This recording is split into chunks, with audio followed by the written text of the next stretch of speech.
I annotated on the tape who she was, the time, the date, and got a picture of her as she took her hand off the lens and went upstairs. This is, of course, a very expensive lens and has a very sophisticated autofocus. Glendora called the police. Officer Solomon came quickly. He's a very fine-looking young man. We showed him the videotape. We told him the history and began with the boys breaking the White Plains noise ordinance, Glendora's videotaping the evidence for prosecution, their retaliation by harassment, disorderly conduct, and aggravated harassment.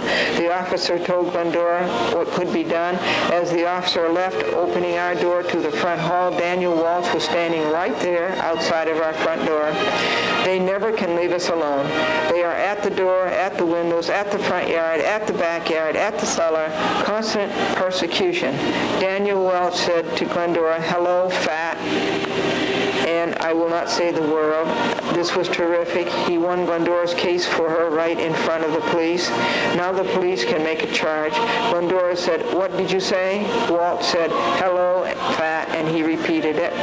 Glendora said to the officer, "This is what I was talking about." Walt said to the officer, "Can you come up a minute?" Glendora shut her door, and the officer went to Walt's apartment.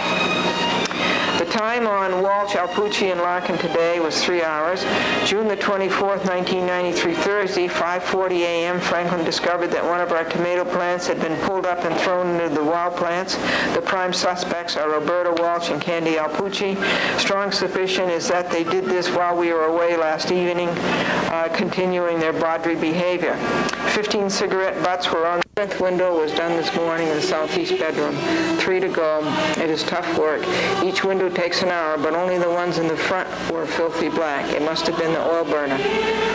The oil burner that went all funny. And it cost $37,000, was it? Or $27,000 for a new one. 3 p.m., Roberta got out of her red wagon, came in the hallway, saw Glendora through Glendora's dining room window, and made extra heavy footing up the stairs as a harassment. Peace is in the upper 90s. The peace around here now is in the upper 90s. It's close to 100%. If it continues, Glendora will not send out a what happened log this week. The time on wall today was a half an hour. 6:10 p.m., Roberta and younger son went by our south bedroom window and did not look in, but the older son, Peeping Tom Alpucci, looked in. They went out front and got into Ozzy's car, and Peeping Tom said, "Goodbye, Glendora." Now, this is a harassment. This is an invasion of privacy. It is recorded on audio tape 457-1. Glendora should and will next time call the police. They just can't keep to themselves. July the 11th, 1993, Sunday, light litter in the yard and in the cellar, a big puddle by the washers, no puddle by the water meter. Why isn't that leak fixed yet? We washed window number 9 this morning. It took an hour. The ladder Caesar told Glendora was in the other cellar, so we could wash the last window over the cellar stairs outdoors is gone. The time on wall this week is 8 hours. Glendora is not going to send out a log this week because things have improved. But if there is any more harassment like "Hello, Glendora" and "Goodbye, Glendora," a log will go out in a hurry. So now we start a new week. This is the week of July 12th, 1993, Monday. En route to Brooklyn to videotape footage for a commercial to go on WNBC TV. It's 2:39 p.m., 5:35 a.m., 6 cigarette butts, light litter in the yard, light litter in the cellar floor, big puddle. Why isn't that leak fixed? The grocery bag full of discarded plaster in the field. Glendora made the place tidy. Good deeds, 15 minutes. 10 a.m. while at City Court, Glendora went to see Sergeant Fitzsimmons. Glendora said the place was 97% and that Glendora would not send out a log this week. Sergeant next door to mow down the field. That's too bad. Glendora talked to the people. When Mr. Young went by her window, she told him that she saved his garden for him, and that insolent Kevin Larkin came right over and stood between us to snoop. The rudeness, brashness, and the lack of upbringing. Glendora could not finish what she had to say to Mr. Young. The noise of the machines was so loud, one could not hear the orphans, the abandoned children. Insert 2:30 p.m. Roberta Walsh called through Glendora's window, "B blank." Consequently, the work was set back, and over 3 hours were lost. Something has to be done. Candy pointed out in her uncontrolled harangue, "Look now, there are 3 barbecues in a row." Glendora intention of fleeing, this is not the solution. The solution is for the police to do the job and enforce the law. O'Donnell volunteered to go see Daniel Walsh. No, cut. If you remember, Police Officer Donnelly volunteered to go see Daniel Walsh and set him straight. Since that night, Walsh has not harassed Glendora. I read Police Officer Donnelly volunteered to go see Daniel Walsh and set him straight. Since that night, Walsh has not harassed Glendora. I read you that report. If O'Donnell had gone to see Candy Alpucci about the horn blasting and the big mouth harassing, maybe she would have learned a lesson. O'Donnell made a point that there was no sign, no loitering. I tried to find out what point he was making about this. Yes, there's no sign, no loitering. But what is the point of that? And he did not follow through on that. Glendora kept saying the sitting on the wall, the sitting outside, the playing were not the issues. The issues are the noise and the harassment. There are no laws against sitting on the wall and sitting outside and playing, but there are laws against noise and against harassment. He is only 5 years old and he already takes 2.5 hours for lunch. Time on wall today is 1 hour. Franklin and Glendora went to on August 19th, 1993, Thursday, Franklin and Glendora went to the Pace Law Library. Cut. August 19, 93, Thursday, Franklin and Glendora went to the Pace Law Library and researched civil harassment, fright, emotional infliction, intentional tort. Much of this is on the following pages of this log, number 22. This was a heavy television editing date. 3 programs were worked on, 1307, 1308, and 1309. It took time to work on the log and to read the new material on fright, 1 hour, and it was a day of peace. And what do you call fake spaghetti? What do you call fake spaghetti? The Great Imposter. August the 20th, 1993, Friday. Candy Alpucci came home at 3 a.m. and parked her car under our bedroom window wall, less than a foot from our wall. If that abandoned van were not there, and if they didn't try to squeeze 2 vehicles into the same parking space, she could park over where she belongs, and that's about 7 feet from the wall, and nobody would have heard her come home at 3 a.m. in the morning. Glendora may have found the right legal statement for the cause of action against Walsh, Alpucci, and Larkin. Glendora talked to Porzio. Thursday was a day of peace, so was Friday, until 1 a.m. to 2 a.m. when 6 noisy youths went into and out of Building D.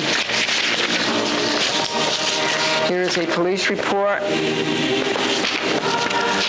Franklin Buell, complainant, states that he tried to gain entry with his key into the storage locker in the basement of the above location but was unable to. It appears that some unknown substance was placed in the lock so that the key would not fit in it. The complainant states that this has happened to his apartment door lock before, and it turned out to be crazy glue maliciously squirted into the lock. The complainant feels that this is the same type of incident. This is Officer Coyote. He's really good. He's one of the best of the White Plains Police, other than the duty to refrain from inflicting it. One who, by extreme and outrageous conduct, intentionally or recklessly causes severe emotional distress to another is subject to liability for such emotional distress. Liability is found only where the conduct is so outrageous in character and so extreme in degree as to go beyond all possible bounds of decency and to be regarded as atrocious and utterly intolerable in a civilized community. Well, that's what you have with those recordings I played you of Candy Alpucci.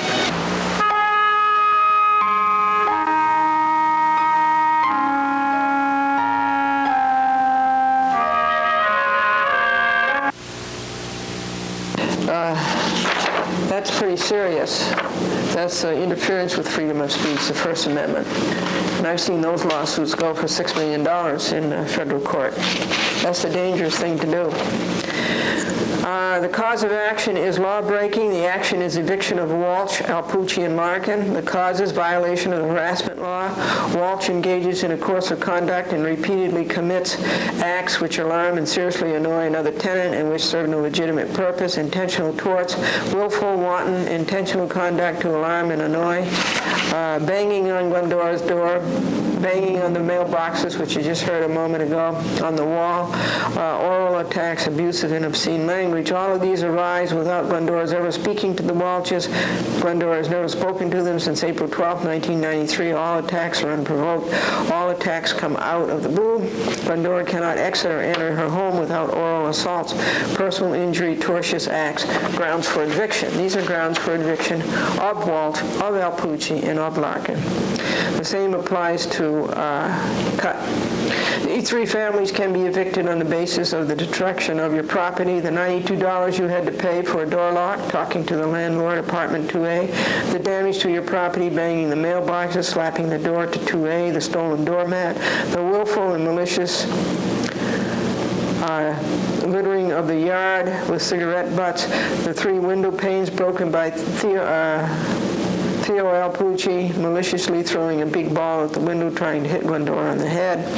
These 3 families can be evicted for the noise they make, for the repeated blasting of car horns that disturbs not just Glendora, but all the other 12 families.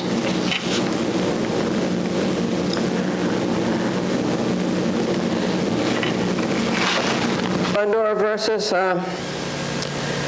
Walsh, Alpucci, and Larkin on the week of September the 20th, 1993. James Walsh made a lot of noise in the hallway in the afternoon with his raucous guests from school, and Glendora got a call from WABC TV Eyewitness News. October the 5th, 1993, Tuesday, Glendora wrote the first part of the lawsuit against Walsh, Alpucci, and Larkin, the summons with notice. A chat with Glendora was on, and it was interesting. Glendora will have to interrupt the series in Westchester and put up Glendora versus Walsh, Alpucci, and Larkin. The police came and reported on the thievery. Glendora informed John Porzio by telephone of the harassments. 3 p.m., the Walshes were doing their old harassment, stomping up the stairs. Number 331 harassment. 2:30 p.m., Channel 7 called. After only 3 questions, Diana Williams said, "I want to come and see you." Glendora was not sure she wanted her to, but she let her. The next 1.5 hours were taken on queuing up the videotapes to show Williams of the harassment and the insulting and abusive language. He is a good landlord. Glendora told him he could save money on the heat since the temperatures rose after John Porzio turned up the boiler, and she knows that John Porzio may have money to burn, but she doesn't like to see him burn it.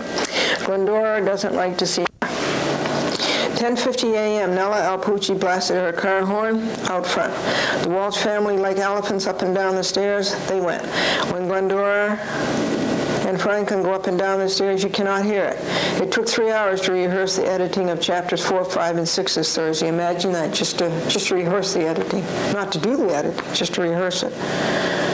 10:53 a.m., there was a knock on the door. Who is it, please? A newspaper boy, wanting us to subscribe to the Reporter Dispatch.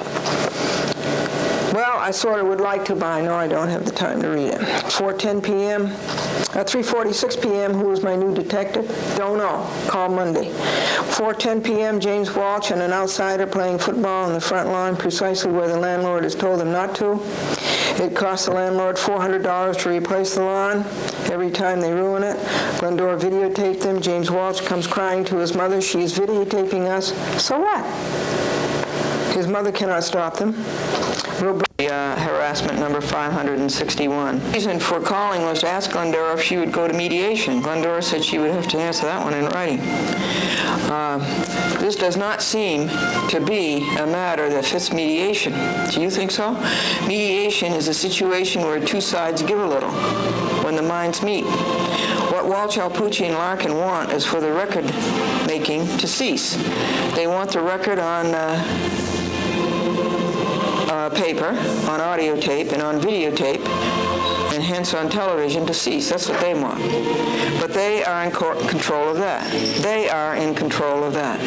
If they do not break the laws, there is no record keeping.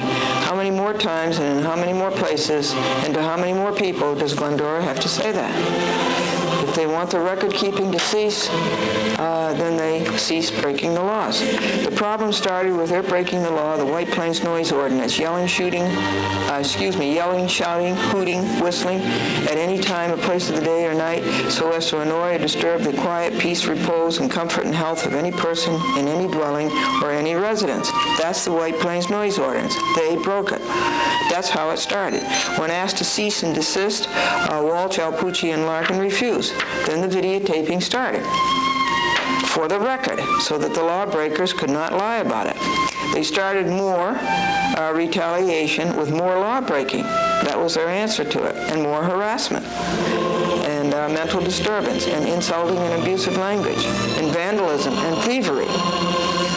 Glendora kept the record and circulated the record. Glendora did nothing when the offender ceased to offend, and Glendora will do nothing when there's no offense. The lawsuit has to go through. The lawbreakers have to face the over 500 injuries they, in ignorance of the law, in defiance of the law, heaped upon Glendora. They are liable for the damages they committed. Glendora asked Officer Fisher how soon he wanted an answer, and Officer Fisher said as soon as possible. Glendora asked Officer Fisher whose idea was this. He said it was their idea, Walsh, Alpucci, and Larkin. They asked him for it. Glendora asked if he meant the Slater Senate mediation, and he said yes. January 3rd, 1994 week, Glendora versus Walsh, Alpucci, and Larkin. What happened at 21 Greenridge Avenue? Monday, Glendora was in County Courthouse and asked to see defendant's Bendich affidavit of service, or to the so-called answer. She found a paper Bendich should have sent her. If you send it to the court, you have to send it to the plaintiff. It was his nunc pro tunc. And I had to fight to get that. I had to fight and ask the secretary, Ms. Hopkins, and then I had to fight and ask Mr. Santucci, the law clerk. And this is the thing that Bendich should have sent me. And I called Bendich on the phone, and I asked him to send it to me, and he wouldn't cooperate. Honorable W. Dennis Donovan, Justice Supreme Court, Westchester County Courthouse, 111 Grove Street, White Plains, New York, 10601. Read Glendora versus Walsh et al., index number 2048293. Dear Judge Donovan, Mr. Santucci has advised me that this matter was calendared for December 17, 1993. Plaintiff pro se had filed an affidavit in vehement opposition in addition to a motion for default. Since CPLR 2103 was complied with, I would request that my enclosed affidavit be considered nunc pro tunc. Nunc pro tunc is do it fast.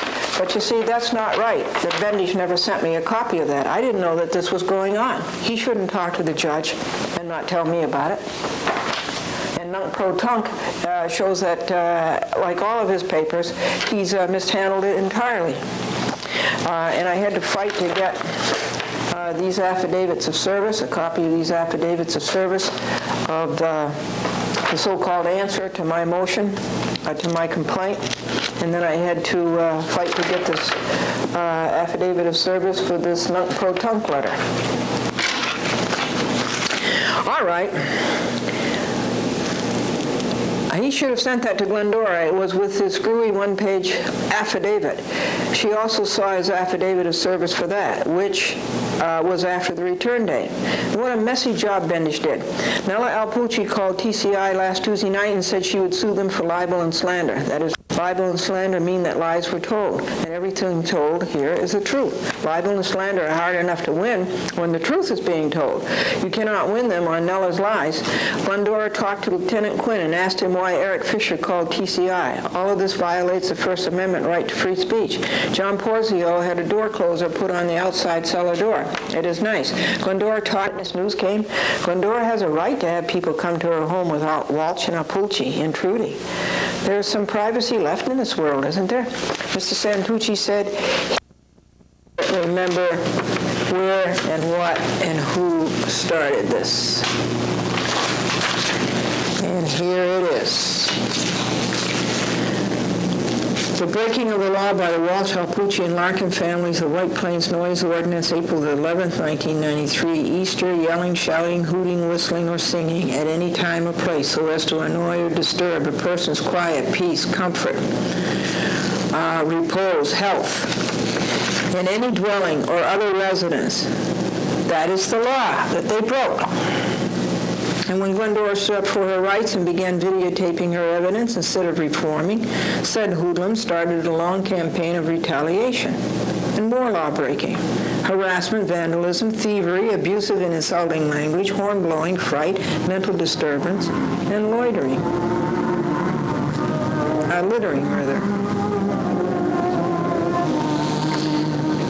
There has been no word this week from Officer Fisher nor from Lieutenant Quinn. Saturday, I worked on the last 9 pages of Wilson. Glendora lost her chance to interview the New York Giants. That's too bad. I was going to go over to the Meadowlands and interview them and get the latest on sports medicine. But the Giants, because they beat the Vikings, meant they had to go practice in a warmer climate. It was around about 8 degrees here. They had to practice in a warmer climate, and then they had to go out to San Francisco to play the 49ers.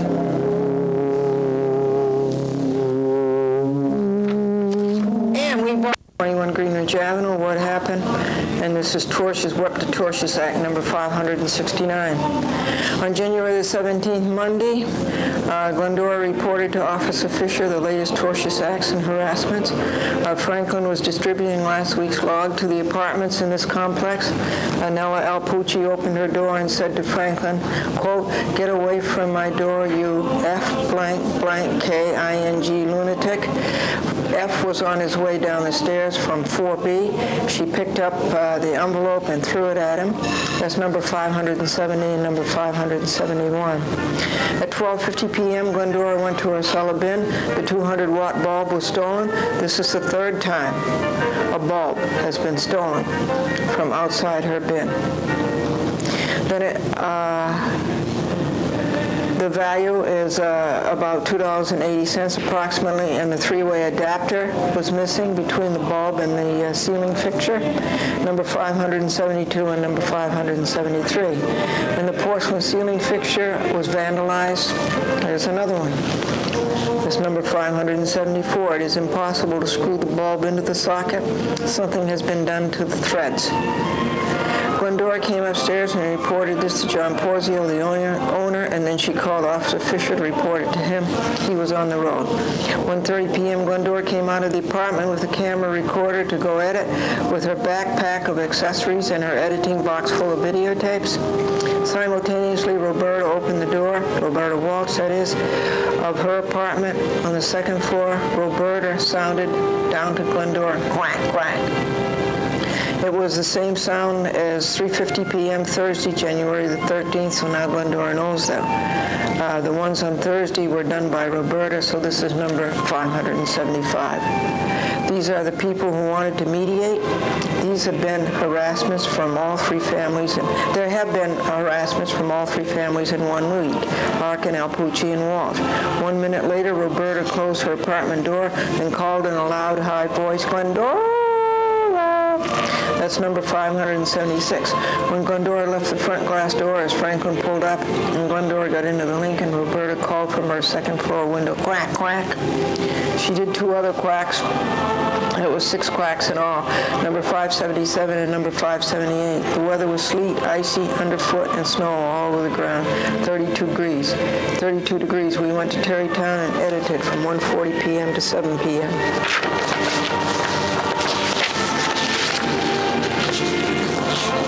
The papers could scheduling them and planning what to edit this Thursday. Glendora called John Porzio yesterday to tell him she would not be able to come and see him because of the Manhattan trip. Poor Mary Ann had to work, so it's still there. The shaving cream is still there. The fire department at 7:40 a.m. was here. There was somebody in the has a client on WNBC TV Channel 4 tonight at 2:11 a.m. She may stay up to see him. It costs $300 and it's 100,000 viewers. Knock, knock. Who's there? Morris. Morris who? Morris Saturday, next day Sunday. Lest we forget, what started this? The breaking of the law by the Walsh, Alpucci, and Larkin families, the White Plains Noise Ordinance, which says, and they did this on April the 11th, 1993, Easter. And the White Plains Noise Ordinance says yelling, shouting, hooting, hollering, whistling, or singing at any time or place so as to disturb the quiet, comfort, repose, health, or peace of persons in any dwelling or other residence. That is the law that was broken initially.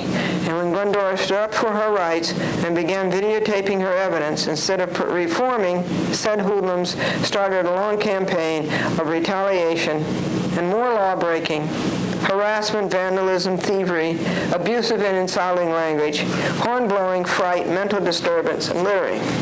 Lest we forget who started this. That's how, that's when, that's where, and that's why. Remember well. On March the 4th, 1994, Thursday, 120 telephone calls. Should have called her anyway and said so. Glendora got, I started to read this report to Lieutenant Quinn. Of course, he has a copy of it. I just read it to him because I thought maybe he hadn't had it, and I had never read it. And I got to laughing when I read it, and I couldn't really stop. It's the report by Officer Light, badge 54, and it's on, it came up on Sunday. You remember? Officer Doherty dispatched him. I responded to 21 Greenridge Avenue on a call from headquarters. Buell stated that on March the 10th, 1994 at 11:55, on March the 12th, 1994, and his hours are 15:20, 17:15, and 17:29 hours. And on March the 13th, 1994, at 11:55 hours, Roberta, James, and Daniel Walsh all quacked at her. It's pretty funny, but Daniel Walsh did not quack at us. It was Roberta Walsh and James Walsh, but Daniel Walsh just stood by while his son did it, which that's very bad parenting. An hour later, Officer Fisher called and took the report of the 11:55 a.m. March the 13th, 1994 Sunday incident. The quack, quack, quack, quack. It sounds like a meeting of the American Medical Association, and of Daniel Walsh's belligerent stomping down the stairs and accost of Glendora as Glendora entered her apartment. Glendora said she was fearful of his sanity and what he might do next. And Glendora read the law. Whether a legal right of the plaintiff has been invaded by the defendant's negligence, and that's certainly what we have here. The legal right of Glendora that was invaded, among others, was the violation of the White Plains Noise Ordinance. The negligence of the defendants was monstrous: hooting, hollering, yelling, whistling, singing, shouting at any time or any place so as to annoy or disturb a person's health, peace, repose,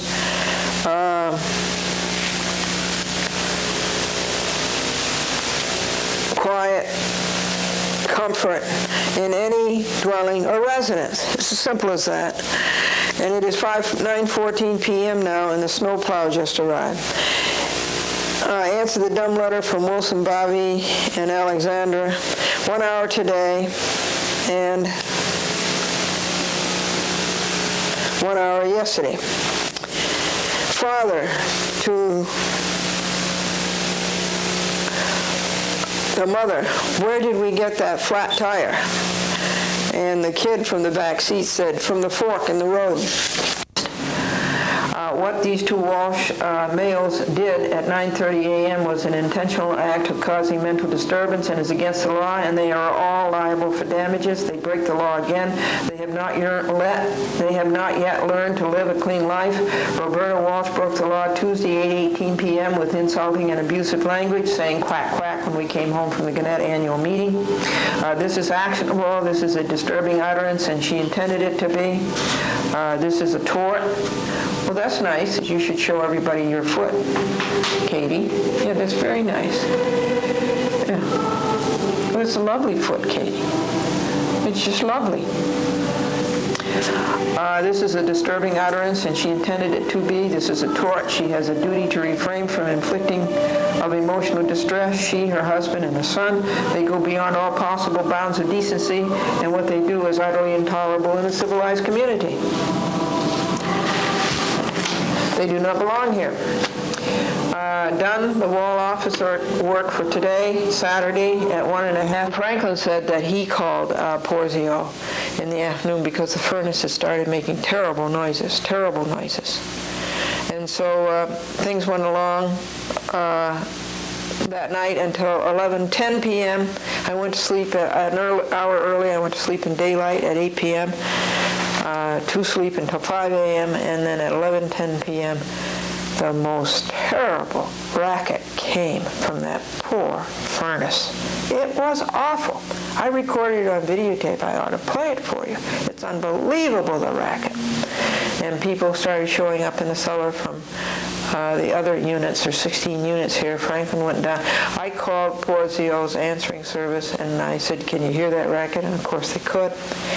And then Franklin called Porzio's answering service, and then I think I called Regent Oil, the people who put in the furnace. They're in New Rochelle. And the racket was just so bad, folks, you couldn't go to sleep. And then Franklin went down and turned on the emergency switch, or whatever you do, turn off this emergency switch, and the racket diminished maybe 10%. And Dick Young was there, and Kathy Young was there, and Fifi was there, and the cellar was all flooded. And then I came up, and everybody else, I guess, disappeared, but nobody came. I went back to bed, but the noise was so terrible. You couldn't sleep. And by midnight, everybody seemed to be back to bed. And then the noise kept up, and it was an unbelievable racket, and I felt very sorry for the furnace. It was really sick. And then at 1 a.m. it was still going, and at 1:30 I called John Porzio's answering service again, told him that nobody had done anything. I called Regent again and said nobody had done anything, and nobody did anything, and I guess nobody had any intent to do anything. And so this noise kept up, so I got up, I got dressed again, and I started to work. And finally at 2:40 a.m. The furnace just wore itself out. It was a terrible thing. And so I stayed up and I worked all night. And at 8:30 Sunday morning, Mike McFadden came from Regent, and he was in a bad mood, and I checked him up on that, and that turned him around a little. And then he showed me what it was. And the cellar was all flooded again, so I swept it up again. And also in the furnace room I saw some leaves, and that's not good, dried leaves. So I swept those up. And then Mike McFadden showed me the reason why. There's this part here, and then there's this other part, a propeller, and in between the two there's springs, and the springs wore out, so that this propeller was grinding against this other part all that time until the furnace just wore itself out. And neither Porzio nor Regent corrected it when they should have corrected it. All right.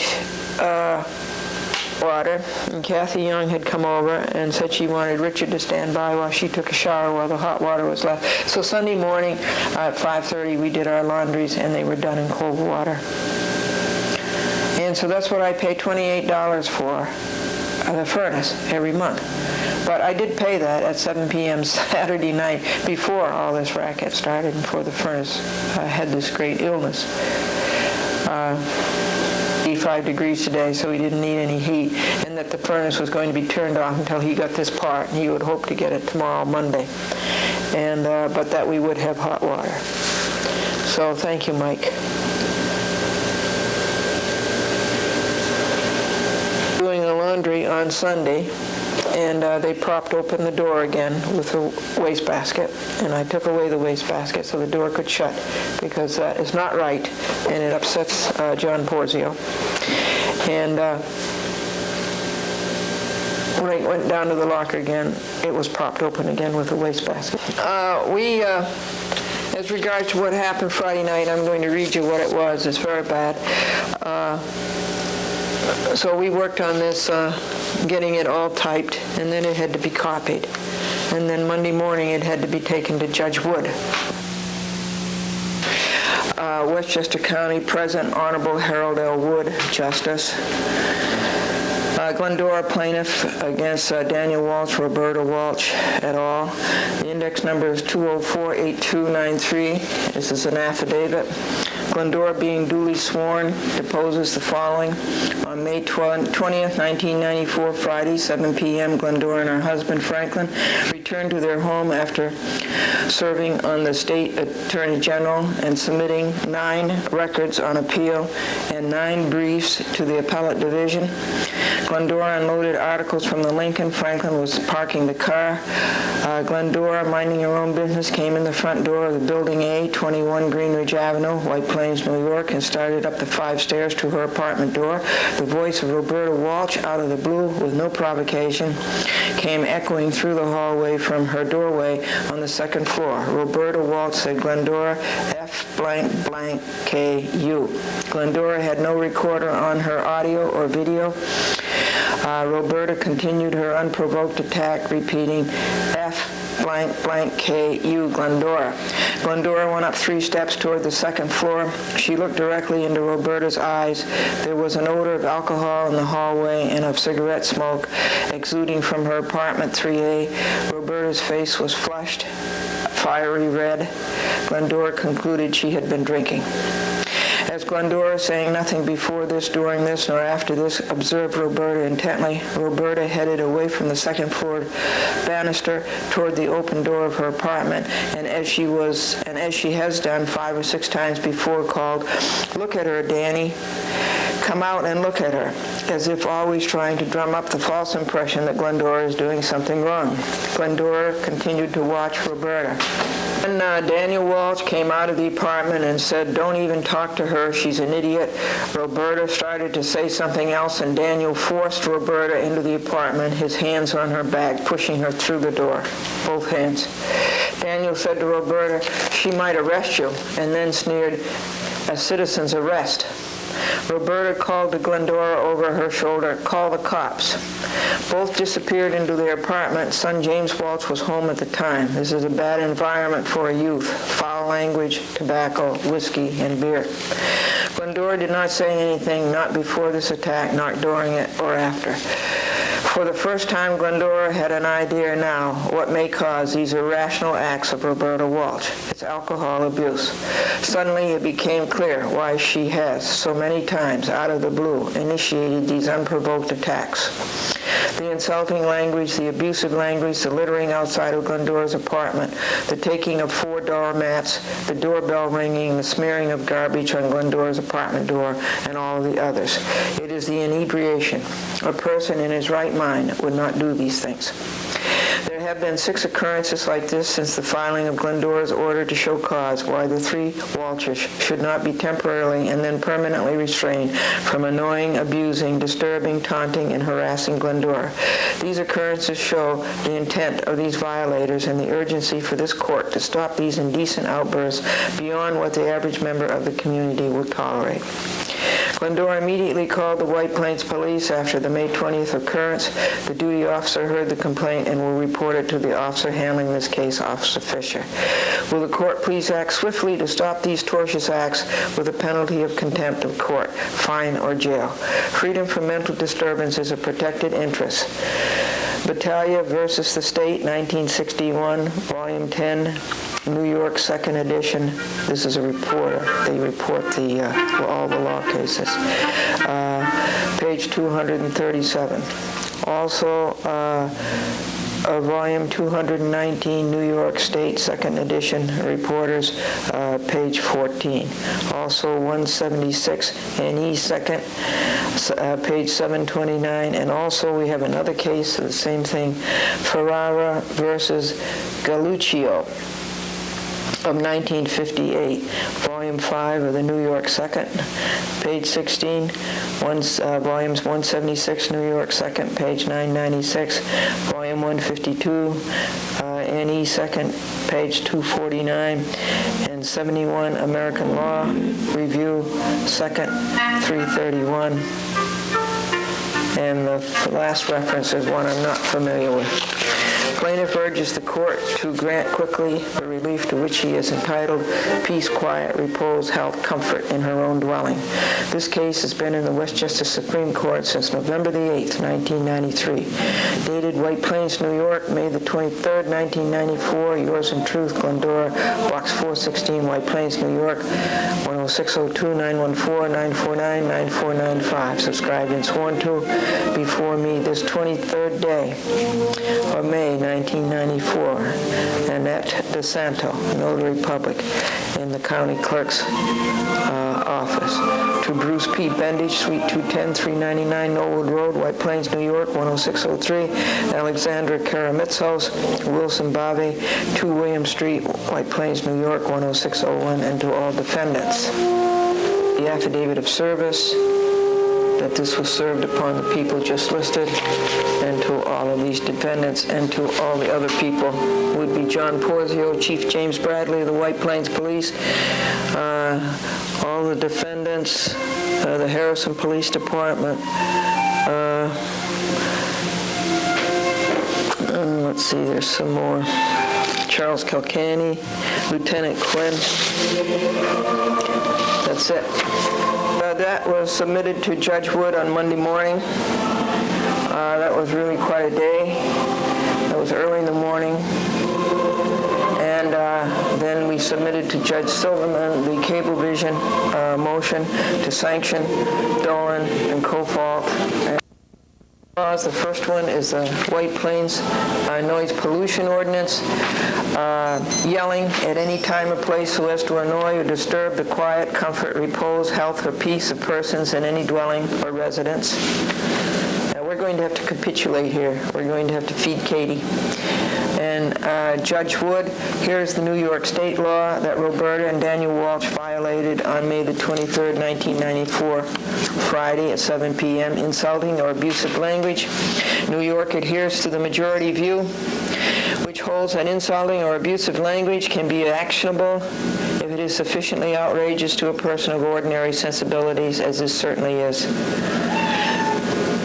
Both where the language is alleged to have caused purely emotional distress to the person to whom it is directed. It has been held that even in the absence of a contemporaneous bodily impact or injury, or of acts constituting an assault, a cause of action is properly predicated upon a mental or emotional disturbance.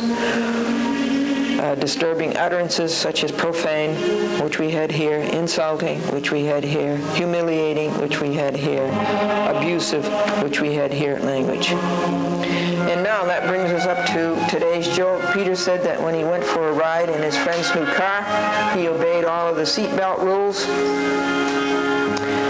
He buckled the shoulder belt, he buckled the waist belt, he went for the ride in the car, they came back. He unbuckled the shoulder belt, he unbuckled the waist belt, he unbuckled all of the other belts. He got out of the car and his pants fell down. Now, I have a recording and an incident to tell you. First of all, let me finish with Monday, May the 23rd, I think we did. And now the cellar is flooded every day, Monday and Tuesday. No, Monday it was not. I don't know how Mary Ann fixed it, but it was not. But Tuesday the cellar was back to being flooded. And I called John Porzio and left a message on his answering machine that it had been, and asked him to call, and he did not. And on Wednesday morning, May the 25th at 7:30 a.m., Mr. Arrett was here, and he did a he spent $1,200 to save that cat. And then I kept telling him jokes until last night, Wednesday, at 6:50 p.m. there was a worse noise from the cellar, worse than the furnace noise Friday night, and it was the dryer. And I'll play you that noise. You just can't believe how bad it was. And it's all this apartment is right over the furnace and the washer and the dryers, which I don't mind at all. But, of course, that noise was unbearable, so I went out into the hall, and the woman in 1A said it was the dryer. And I went down, and that noise was just unbelievable. And Carlos Walsh was there, and he had the back of the dryer off, and he'd lost a screw in the puddle of water because the cellar is still got water in it on the floor. And we took down the broom, the paintbrush, and the paint, a gallon of paint, and I had 2 files of Coppolas, the Coppola briefs, Coppola 1 and Coppola 2, to file in the archives down in the cellar bin. And so the cellar door was open, and Roberta Walsh was there. And so it was propped open, the cellar door that John Porzio said, I want to catch the person who does this. And it was a cellar door that Caesar worked on 8 hours, remember, 2 days fixing and made it so nice. And so it was propped open with the trash can, and so I took the trash can and put it back where it belongs by the dryer, and the door closed. And then Roberta appeared, and she said, and she screamed in an insane way. She says, you leave that cellar door open, it's hot here. I'm going to play you that recording. And I had recorded it as I told you. And I annotated on the recorder that it was 7:06 p.m. on May the 25th, 1994. What's the matter, Ginny? Oh, okay, come over here. I'll help you. Over here, around the other way. I'll help you. She wants to get on the desk. She can't see well enough. She's not sure of her footing. Come here, Jim. And that's the girl. Oh, she's so smart. You know, she can't see, she can't hear, and something's wrong in the ear, and she's lost her balance. And Daniel Walsh says, she's an idiot, but at least she knows how to tell time. And so they put the trash can back to the door. I'll read you this. It's better. It goes faster. So we, when we got through, nobody was in the cellar, so we brought the trash can back to the place by the dryer. Roberta and Daniel Walsh appeared, and then she said, put the trash can back, Danny, she said to her husband, and he did. And we came upstairs, and soon the cacophony from the dryer started again. And again, it was worse than the furnace on May the 20th, 1994, Friday night. It was unbearable.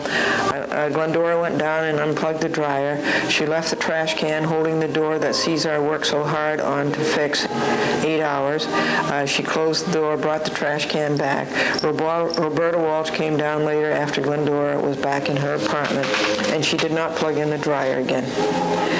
Franklin went down an hour later and put the trash can back by the dryer so the closer would close the door.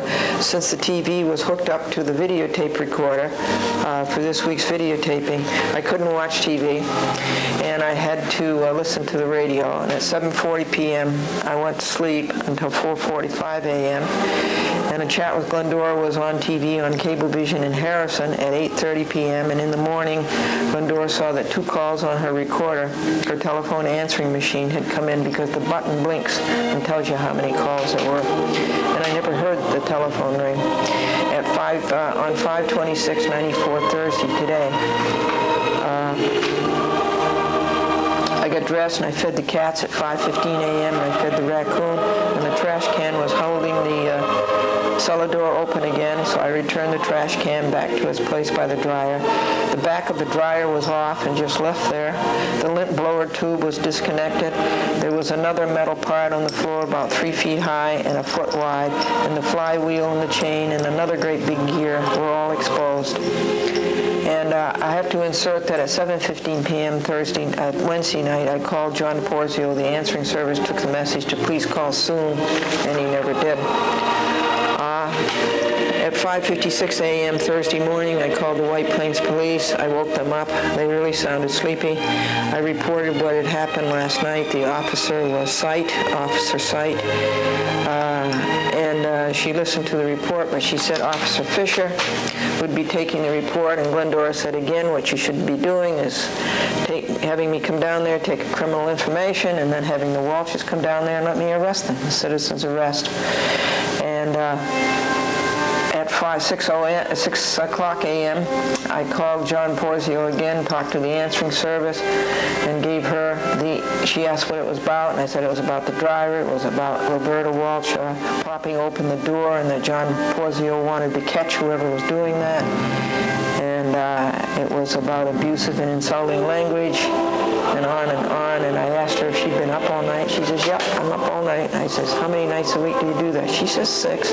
Imagine that. She works all night, 6 nights a week. She's very brave. And at 6:10 a.m., I called the washer-dryer service place, and I left a message on their recorder. And at 6:15 a.m., I got dressed and started doing... Marilyn says that she babies her car, and her mother-in-law says, that's right, it won't go anywhere without a rattle. Talk to you later. Thank you. Bye. Bye. 10:50 a.m. fax about Discovery.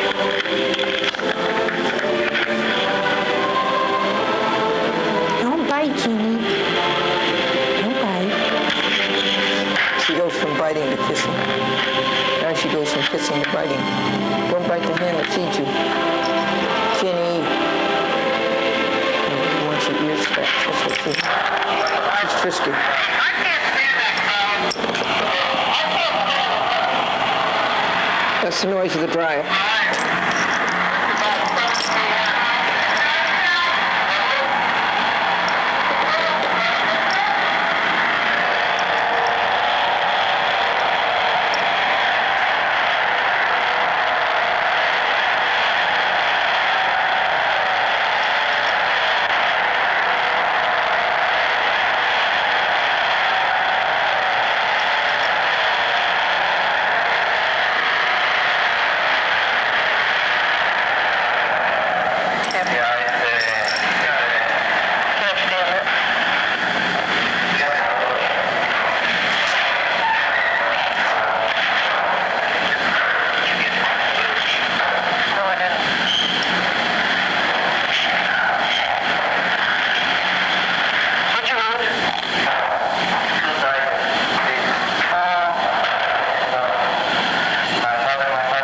His mother and father in Peru.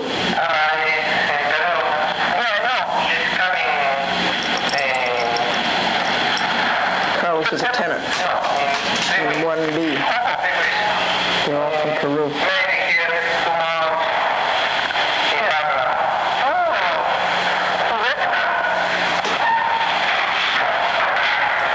Roberta and Daniel Walsh were not there at that time in the cellar.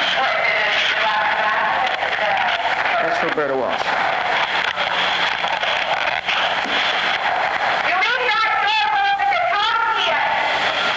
I'll play it for you again. You leave that door open, it's hot here.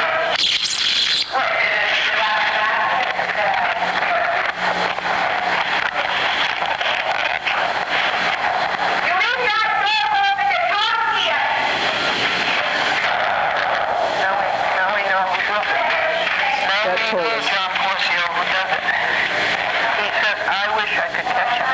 John Porzio said, I wish I could catch the person who props open that door after he spent so much time and money having it fixed. I don't blame him. That was Roberta Walsh. And the time was 7:02 p.m. and she just screamed it out.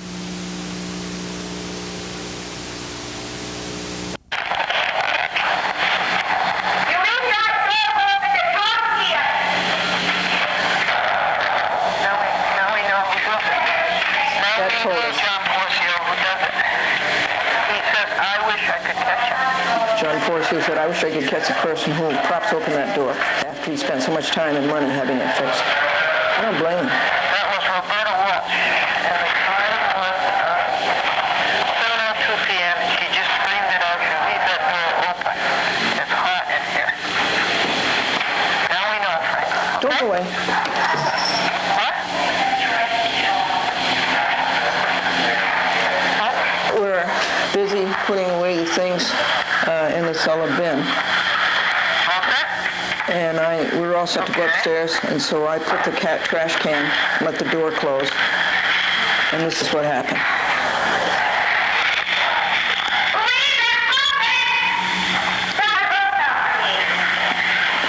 Leave that open. That was Roberta Walsh. I'll play that for you again. That's Roberta Walsh. It screamed again. 4 p.m.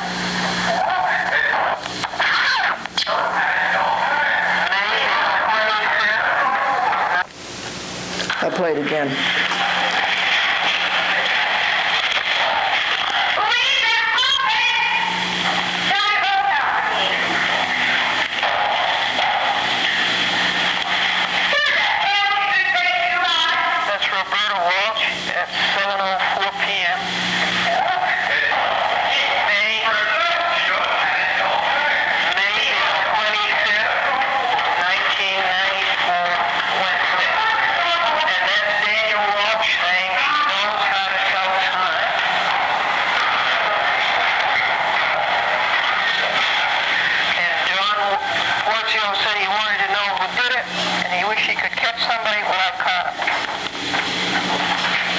She's an idiot, but she knows how to tell time.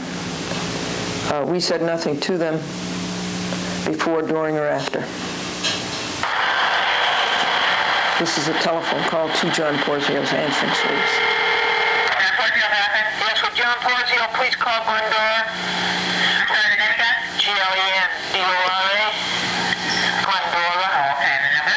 949-9495. And could he call soon, please? Okay. Thank you.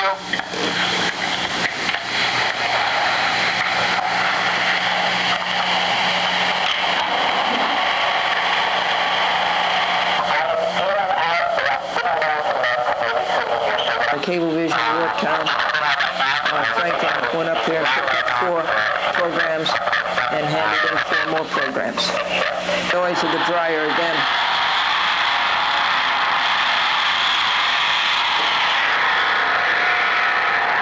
Well, that's the dryer. It's 7:10 p.m.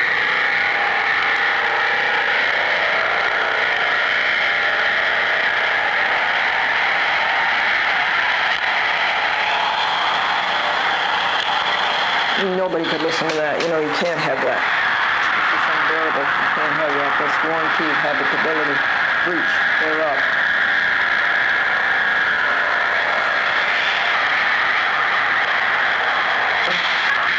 That was good. We chat with Glendora, which was on Cablevision Harris in Port Chester last night. Last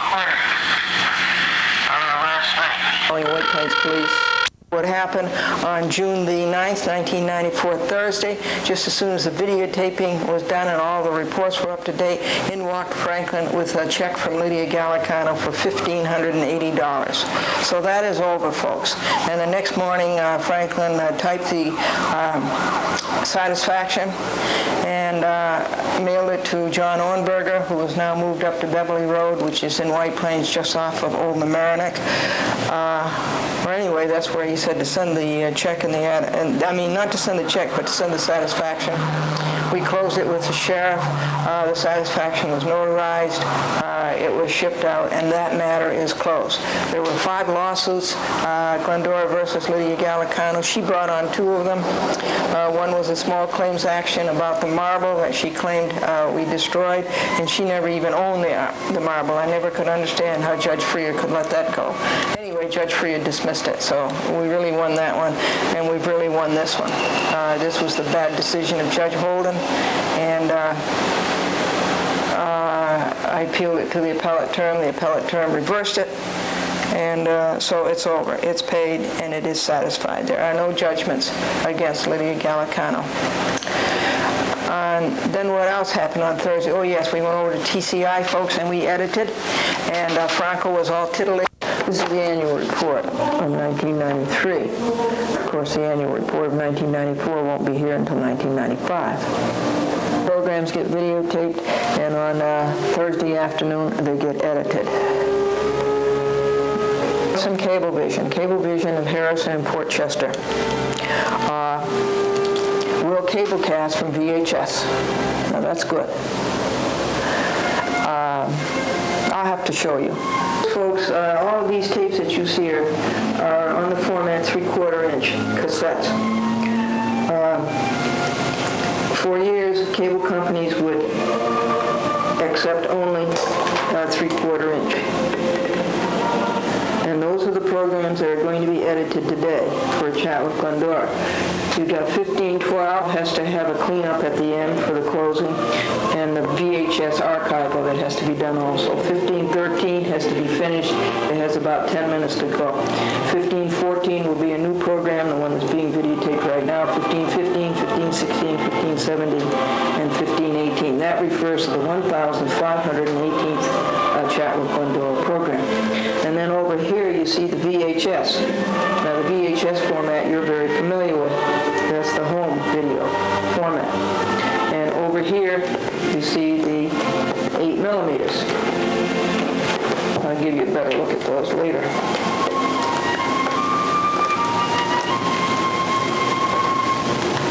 Here's the 8 millimeter format, which is, I think, a great format.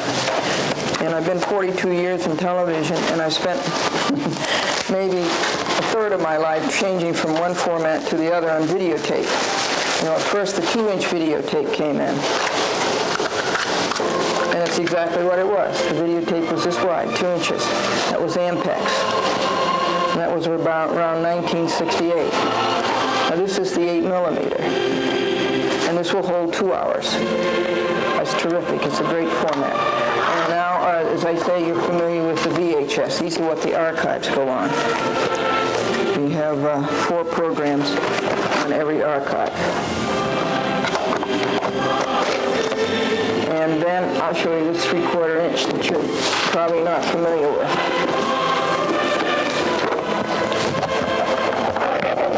See, it's a cassette in a case.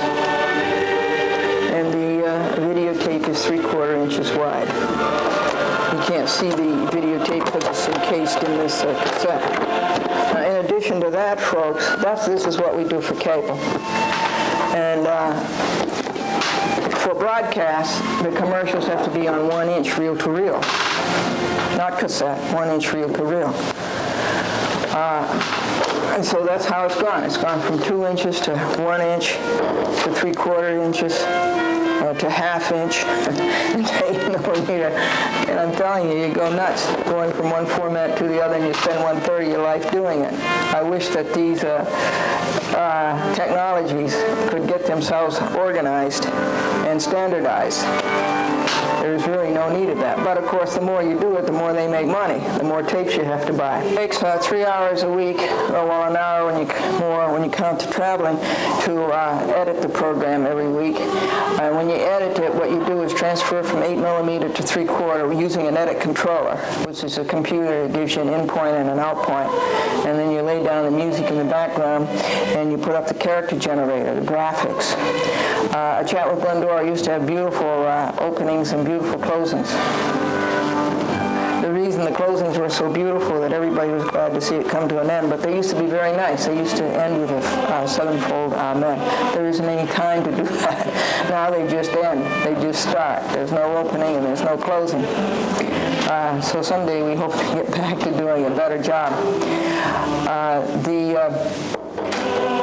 What has done that is that there is so much law breaking, and there is so much standing up for right and bringing a record for the public to help the public protect themselves. That there's 5 programs a week, and 5 1/2-hour programs a week is a lot of programs. It used to be 1/2 hour a week, and you really had time to do a nice job on it. But the thing now is to get it out and get it out as fast as can be. It's too bad that there's a month delay between the time something happens and the time it's cablecast. That would be good to find a solution to that. Who doesn't do VHS cablecasting is TCI. Maybe TKI. I haven't asked them. But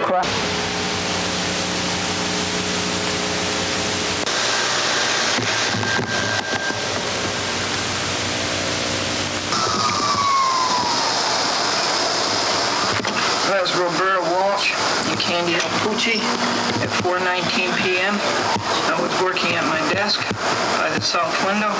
Roberta Walsh and Al Pucci went by, and Nello Alpucci said, "Hello, F-U-C-K, F-A-C-E, it's howdy doody time."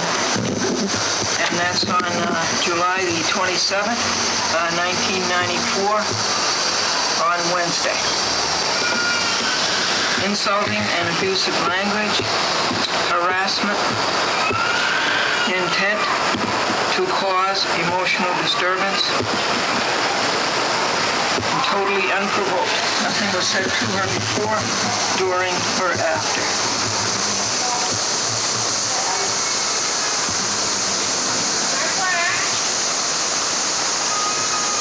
I'll see you later, okay?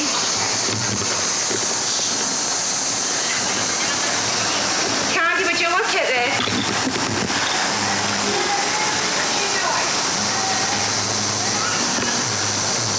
You're a sick woman, you know that? That's Roberta Walsh. The time is 4:20 p.m. The date is July the 27th, 1994, Wednesday. Immediately following Nella Division, Nikolai, Ruskin, and Donovan. This came from the appellate term. I made a motion to the appellate term when Lydia Gallicano would not pay the $1,580. I made a motion to them to compel restitution. So here is the decision on that, but it's moot because Lydia Gallicano has paid the restitution. As what will be done on the appellate division's decision, Alpucci, Theo Alpucci, Kevin Larkin, Andrew Larkin, Daniel Walsh, Roberta Walsh, and James Walsh from July the 21st to July the 28th, 1994. What you just saw is an order to show cause to go to Judge Wood. And you'll see why. Finally, we're going to hand it in. They were biding their time, but they did it. So, I'm going to tell you, if I can find it here, here's an entry on July the 23rd, 1994, Saturday, 9:39 a.m., Noisy Girls on Friday. 5:15 p.m., Noisy Girls on Friday. 6 p.m., Kevin Larkin, Brian Larkin, James Walsh violate the noise ordinance of White Plains. It was videotaped. That's tortious acts number 7, 17, 18, and 19. At 5:15 p.m., the girls were noisy. We videotaped that. And Kevin Larkin and Kevin Larkin and James Walsh, very noisy. Tortious acts number 720 and 721. 5:57 p.m., Franklin called the police. 5:57 p.m., Glendora called John Porzio. He's never there when you need him. And said to the answering service, please call at 6:05 p.m. Daniel Walsh is talking from the second floor window to Roberta, who just arrived and is on the walk. He says, we have to, and Daniel Walsh said to Roberta, we have to shape up here. Well, what's the matter? That's Beauregard, the dog. I'm going to take care of him for 2 weeks while Jim Poole and Miriam and Matthew go to Washington State. Anyway, Daniel said to Roberta, we have to shape up here. At 6:07 p.m., Roberta said to Franklin, he's a nut. And James Walsh said the same thing, he's a nut. Number 722, number 123. And Daniel was coming around the corner at the times, and he said to James and to Roberta, shut up. Now, what started this? It was the breaking of the law by the Walsh, Alpucci, and Larkin families, the White Plains Noise Ordinance. They started breaking it on April the 11th, 1993, Easter. That's 2 Easters ago. And here is the White Plains Noise Ordinance. Yelling, shouting, hooting, whistling, or singing at any time or place so as to annoy or disturb the quiet, comfort, repose, health, or peace of persons in any dwelling or other residence, that is the law that has been broken by these people initially. And when Glendora stood up for our rights and started videotaping for evidence, come here, Ball,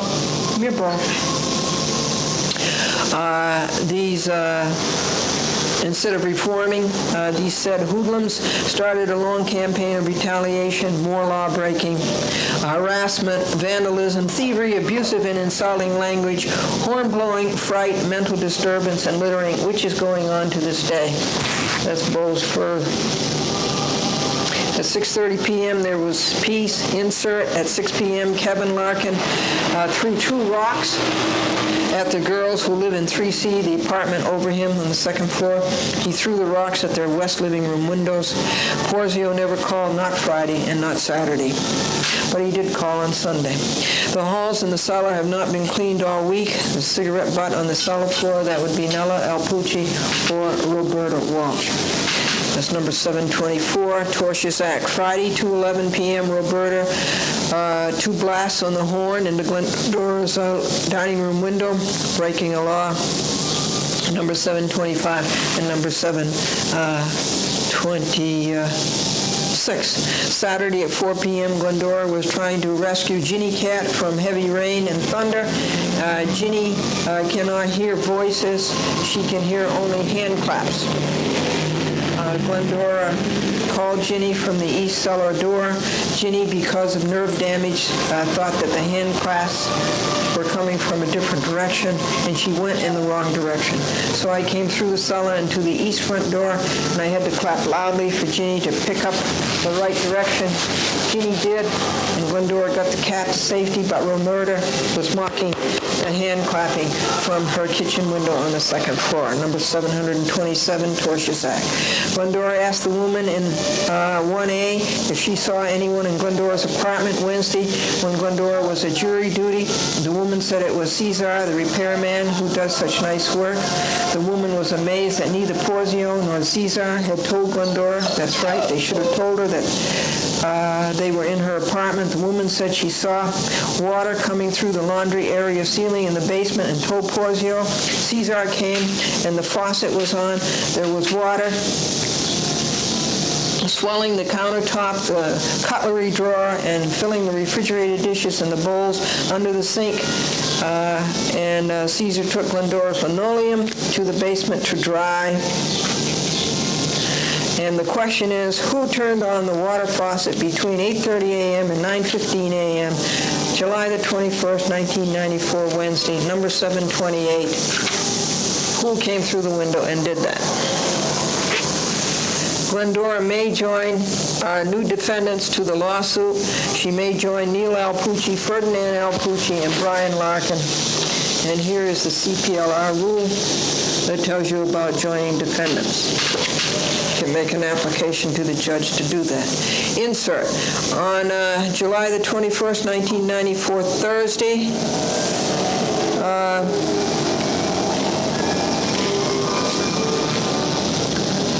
time on the wall this week so far is 2.5 hours at 7 p.m. Noisy James Walsh guess.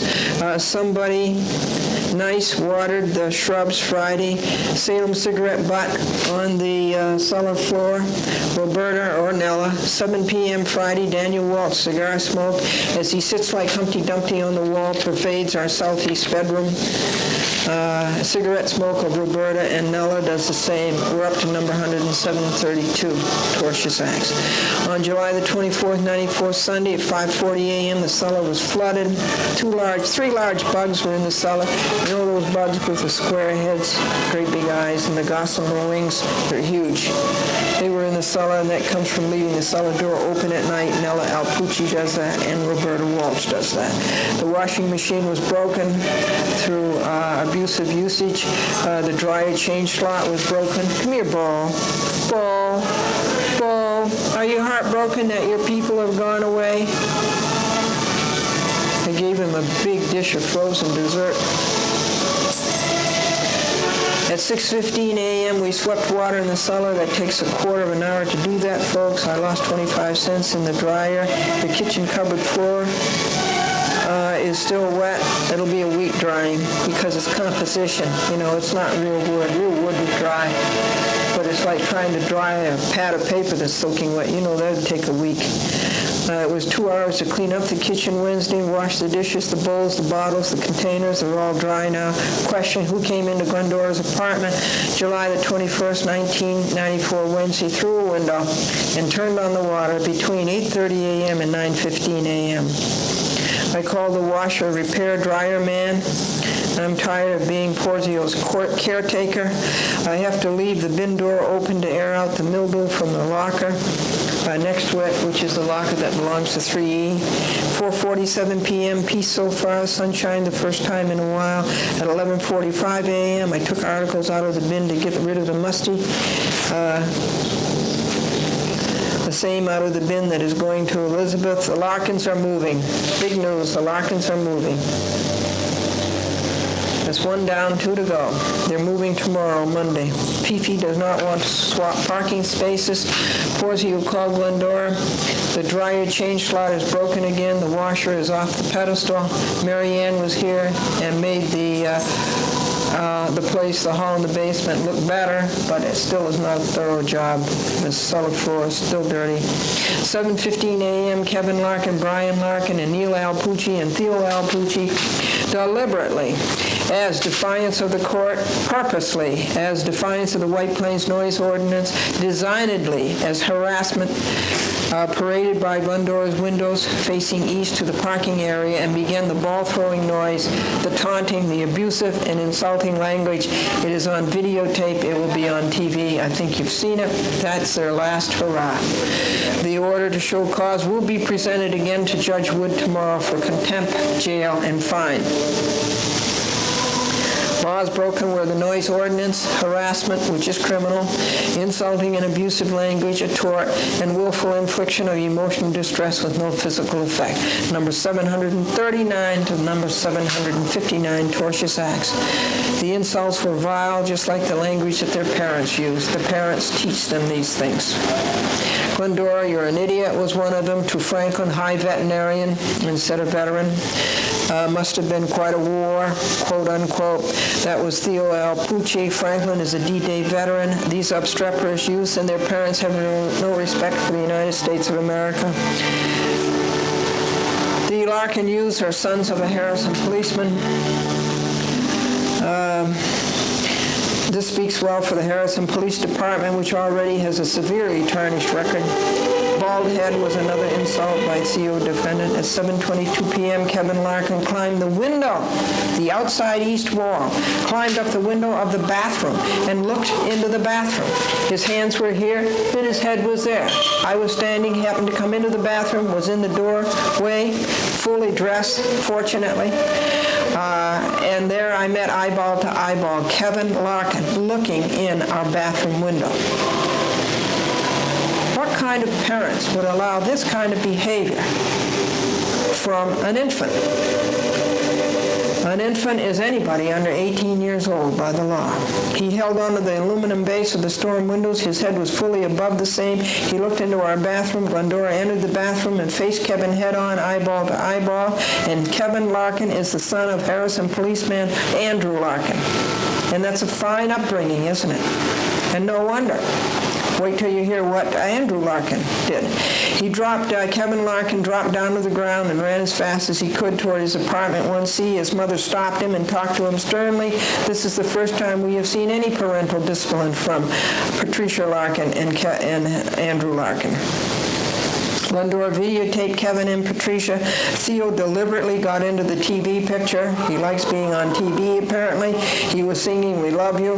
The ball playing stopped. Neil disappeared. Kevin, number 761, came back and said to the camera they were going to have something to eat with some kind of special trimmings. That's another taunt.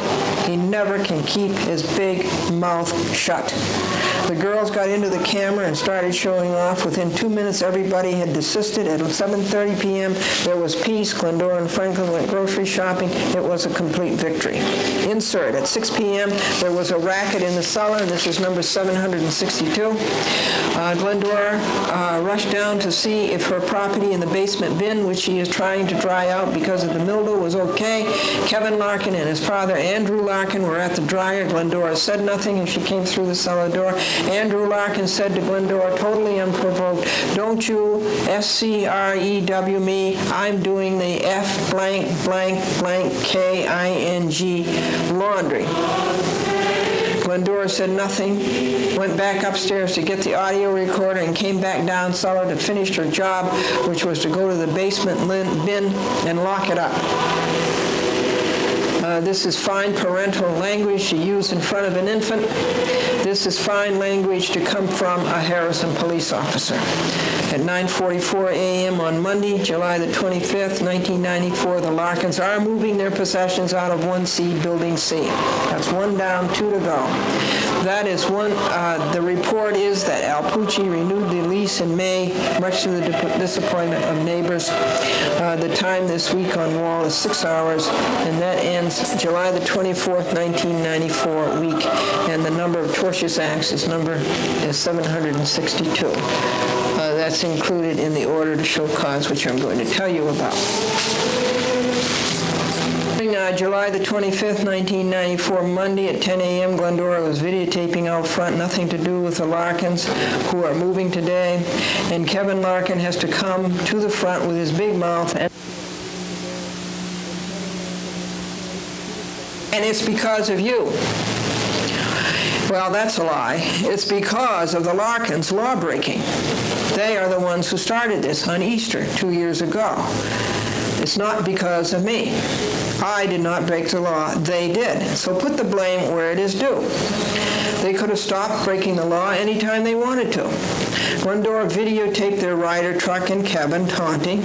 Glendora went to the cellar to check her bin. Nella was banging the dryer, change slot mercilessly. You want to know why the dryer doesn't work and the washing machine doesn't work? She even was hammering it. Nella put the trash can against the cellar door to hold it open. Now, these were all grounds for eviction, John Porzio. You have told him that you don't want the cellar door open. You've gone to great length and great expense to put a door closer on it. You've told him that you don't want them cutting up your lawn in the front or in the back. These are all grounds for eviction. Nella did not know that Glendora was in the cellar. The bin still smells musty from a 3C locker next to it. 11:11 a.m., somebody just jumped up and shouted into Glendora's south bedroom window. It would be either an Al Pucci or a Larkin, but I don't think it was a deep enough voice for Kevin Larkin, so it was probably Neil Al Pucci. He's helping them move. Roberta is on the sidewalk shouting and smoking. Roberta is on the sidewalk smoking and talking to Patricia Larkin. So since they are back from the first load, it was probably Neil Al Pucci who did the shouting into the south bedroom window. At 11:22 a.m., they are loaded up again. At 11:31 a.m., Theo and Nella are arguing in the east cellar stairway. Glendora rented a Pontiac Grand Am. 4,000 miles, 1994, while the Lincoln is being painted, the driver's side. And it looks lovely, by John Iodice. At 12:13 p.m., a man is calling Nella twice from the sidewalk to the second floor window. It's like the South Bronx. Insert at 10 p.m. on July the 24th, 1994, Sunday, somebody let off a volley of firecrackers outside of our south window, number 770.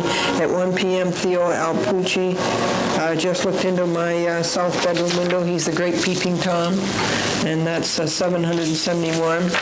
I'm going to read you a law.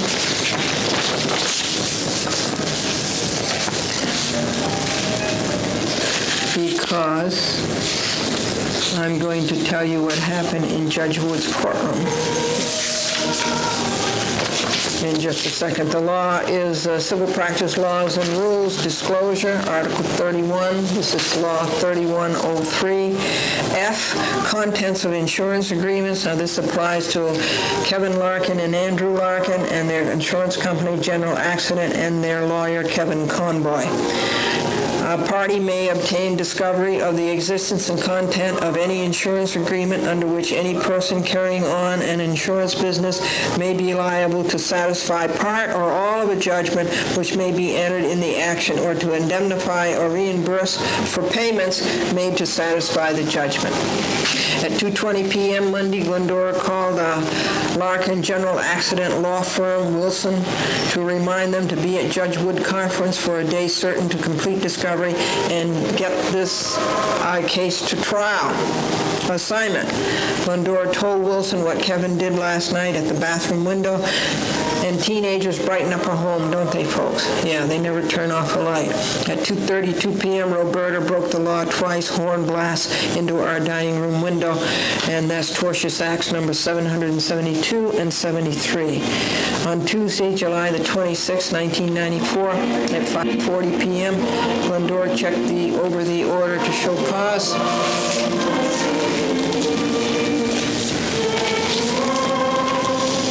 And got it ready to copy. She made a copy for Judge Wood, a copy for Bendage, and a copy for Wilson Conboy. She got it ready to submit. She looked up the CPLR 3131B, that an insurance agreement, 3101, that's a typo. I just read that to you.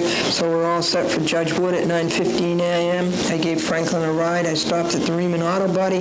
John Idice, I thanked him for fixing the driver's side of the car. It looks great. I discussed our plans to go interview the Giants on Friday. We're going to go interview the New York Giants over at Fairleigh Dickinson University, where the Giants are in training, before they head for Berlin for an exhibition game. I went to the county courthouse. It cost $3.25. The greedy White Plains Parking Authority, all because Cy Schulman wants a raise. Francis Harrison notarized my affidavit in this order to show cause. I went to Judge Wood courtroom at 9:10 a.m. It was locked up tight. I waited. I saw Jim Rochelle. His case is put off until August. It's ridiculous. He's a bail bondsman. He's charged with criminal mischief with putting a scratch on a girl's car down in the county courthouse parking garage. Bruce Bendage is his lawyer on that. Bruce Bendage was the lawyer for this case, and he was pacing around the back of the courtroom waiting for the conference.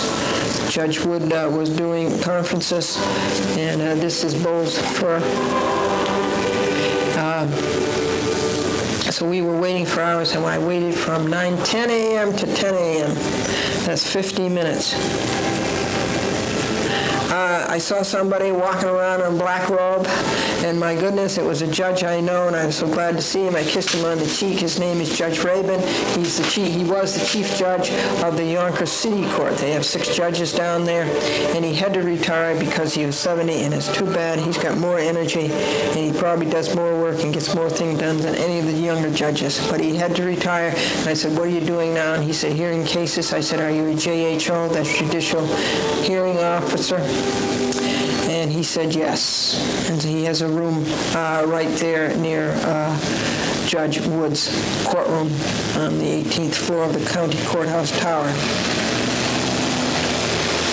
I kept asking John Sulich, when could we get started? And John Sulich said, as soon as Kevin Conboy gets here. That is Wilson Conboy, et cetera, et cetera, et cetera. That nasty court officer, Kevin, who doesn't know the Constitution of the United States, that everybody's entitled to a public trial, and if the public isn't there, how can it be public? He doesn't know that. Anyway, he told me to stop sitting on the desk. Yet there are no chairs in the hallway. There are no chairs. If he didn't want you to sit on the desk, then provide chairs. And he says, there's plenty of benches along there. And I says, yes, but you can't see when the courtroom door opens, and the courtroom door should have been open 50 minutes ago. I went into Judge Silverman's courtroom to see what he was up to. It was the same courtroom that we went into that day that I won the Cablevision case, when all the drips were coming down from the ceiling. And there were plenty of drips standing in front of the judge, too. Let's see. Oh, yes, Yes, and I saw Judge Joanne Freer there. She's a judge of the White Plains City Court, and she was today in the county courthouse acting as a lawyer. She had a client there, and we spoke. I won 2 cases with Judge Freer. One was a Martial Arts Institute breach of contract case, and the other one was the Lydia Gallicano case where Lydia said that I destroyed a piece of marble. Lydia brought the case, and she doesn't even own the marble. So those are the first 2 Gallicano cases we won. Okay, now, we're still waiting for Judge Wood. It's in the case Glendora Plaintiff versus Daniel Walsh, Roberta Walsh, James Walsh, Nella Alpucci, Theo Alpucci, Andrew Larkin, and Kevin Larkin.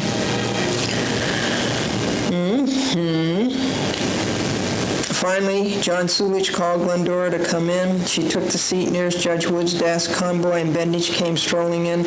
Glendora said, "This is a conference to set a date certain for discovery, get it over with, and go on to the calendar clerk and get a trial date. I want a trial. I don't want discovery." Bendich doesn't want discovery, but Conboy, wants discovery. Conboy's made 5 appointments for discovery, and he's kept breaking them. He's broken 5 of them. I want this to stop, and I want to set a date certain for discovery, and this is our last chance. And Judge Wood says to me, "Are you suing for damages?" And I said, "Yes, $7,000 for each family, $21,000 total."